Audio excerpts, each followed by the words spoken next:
lòng thứ sẽ là quan trọng lòng thứ sẽ biết được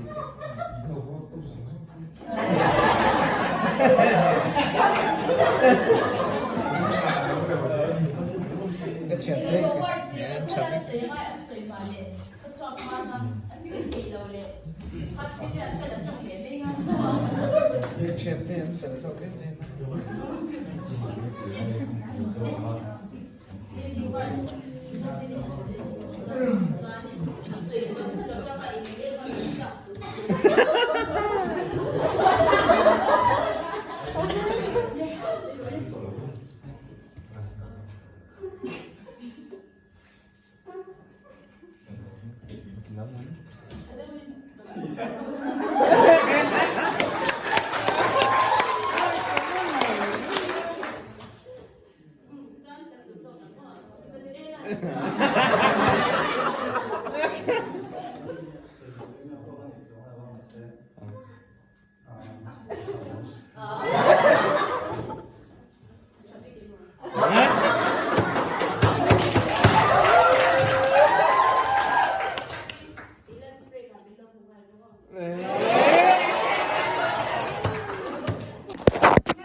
anh vu rồi khi tôi à lâu chăm ta tiền ta